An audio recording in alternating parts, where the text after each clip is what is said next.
Magee, Part 2, Chapter 22. If you were the baby buffalo at the Elmwood Park Zoo, maybe it would have gone something like this. You wake up, you have breakfast, compliments of mother's milk, you mosey on over to the lean-to. Surprise! A strange new animal is there, bigger than you, but a lot smaller than Mom. Hair, but only on top of its head, sitting in the straw, munching on a carrot like Mom does. Every morning, same thing. You get to expect it. Some mornings, you forget Mom's milk and head right over to the lean-to. The creature offers you a carrot, but all you know how to deal with is milk. You nuzzle the new funny-smelling, hairy-headed animal. It nuzzles you back. Mom doesn't seem to mind. After the nuzzling, the stranger climbs over the fence and goes away, not to return until that night. Only one morning, the stranger falls from the fence and lies on the ground on the other side. It doesn't move. You try to poke your nose through the chain links, but you can't reach, and you can only watch. Only watch. The old man was bumping through the zoo in the park pickup when he spotted the body clumped outside the buffalo pen. He wheeled over, got out. A kid. At first, he could only stare at the body, then at the baby bison, whose large brown eyes seemed to be watching them both. The mother came lumbering over, nodding as to confirm, a kid. The kid looked terrible. His clothes were scraps, rags. Wherever his body showed through, it was bony, dirty, and scratched. The two bison staring seemed to say, well, do something. The old man gathered his own bones and muscles as best as he could and managed to hoist the kid and get him to the pickup. He laid him on the seat, bent his legs so he could close the door. He knew he should take the kid straight to the hospital or a doctor, someplace official, someplace right, but the pickup just sort of steered itself back to the band shell, and there he was, lugging the kid into the baseball equipment room. The season was over by now, but the army green burlap bag still stood ready for the next ump to call play ball. He yanked out a couple of chest protectors and laid the kid down, careful with his head. At least he was breathing. Though it wasn't cold, it seemed as if the kid ought to be covered, so the old man took the winter work jacket off the hook and laid that over him. Then he waited and watched. With trembling, dusty fingers, he touched the kid's limp, scrawny hand. He had never really touched a kid's hand before. Hey!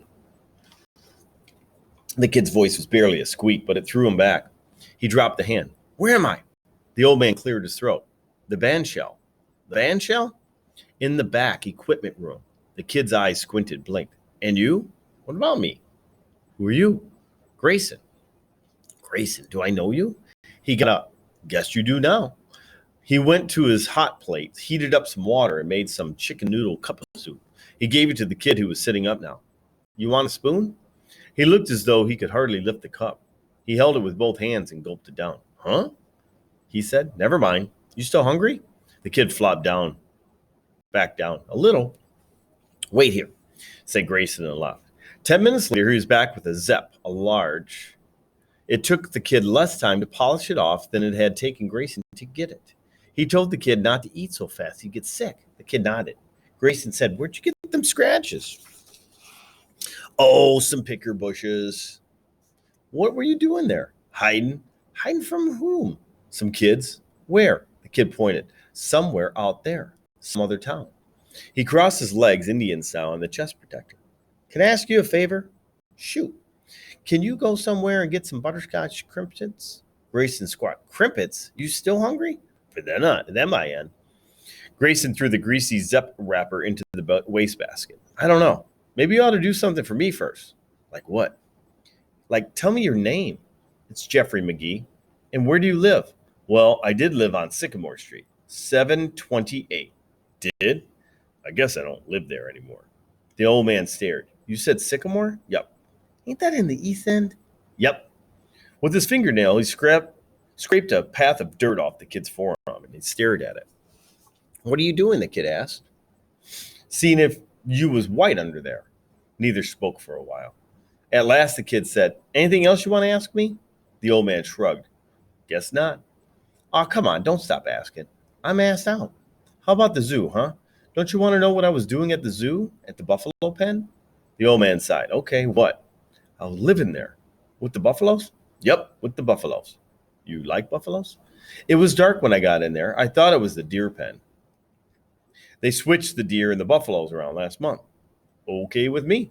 I got along better with buffaloes anyhow. Well, I'll tell you one thing, the old man sniffed. You sure do smell like one. The kid laughed. They both laughed. When they finally calmed down, the kid said, any chance of those crimpets now? Grayson reached for the pickup keys. Let's go. Chapter 23. Grayson got the crimpets all right. He bought a whole box of 3-packs. With 10 packs to a box, that was 30 butterscotch crimpets. Maniac thought he must have climbed out of that buffalo pen right there and got into heaven. Then Grayson took Maniac home. Home for the old man was 2 Mills YMCA. He lived in a room on the 3rd floor, but he didn't take Maniac there. He took him downstairs to the locker room. He got him a towel and a cake of soap, told him to take off his rags, and pointed the way to the showers. Maniac stayed in the shower for an hour. He hadn't done this since his last bath with the little ones. He smiled at the thought of them shrieking and splashing. The shower needles stung his scratches, but it was a good welcome back to town stinging. When Maniac finally forced himself from the shower, he found the old man waiting with cloths. Grayson's clothes. I called the U.S. Army to haul them buffalo rags away, he said. They come in with gas masks on, and they use tongs to pick them up and put them in a steel box, and they took the box away to bury it at the bottom of the first mine shaft they came to. Maniac couldn't stop laughing. Neither could Grayson, especially when he got a load of the kid drowning in his clothes. An hour later, after a minor shopping spree, Maniac had clothes of his own. For the rest of the afternoon, they cruised around town talking and eating crimpets. So, said the old man, now what you going to do? Maniac thought it over. How about a job? I can work for the park like you. Grayson didn't answer that. He said, where do you think you're going to stay? Maniac's answer was prompt. The baseball room, it's perfect. A tiny idea was beginning to worm its way into Grayson's head. He could barely feel it as it brushed by all the claptrap in his brain. He ignored it. He said, what about school? Maniac was silent. Some butterscotch icing had stayed behind on a wrapper.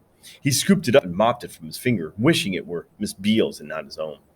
Grayson, who was not comfortable asking questions, was even less comfortable waiting for answers. I said, what about school? Maniac turned to him. What about it? You gotta go. You're a kid, ain't you? I'm not going. But you gotta, don't you? They'll make you. Not if they don't find me. The old man just looked at him for a while with a mixture of puzzlement and recognition, as though the fish he had landed might be the same that thrown away before. Why? Maniac felt why more than he knew why. It had to do with home and families and schools, and how a school seems sort of like a big home, but only a day home, because then it empties out and you can't stay there at night because it's not really a home. And you can never use it as your address, because an address is where you stay at night, where you walk right in the front door without knocking, where everybody talks to each other and uses the same toaster. So all the other kids would be heading for their homes, their night homes, each of them, hundreds flocking from school like birds from a tree, scattering across town, each breaking off to his or her own place, each knowing exactly where to land. School. Home. No, he was not going to have one without the other. If you try to make me, he said, I'll just start running. Grayson said nothing. What the kid said actually made him feel good, though he had no idea why. And the brushing little worm of notion was beginning to tickle him now. He kept on driving. And that's the end of chapter 20.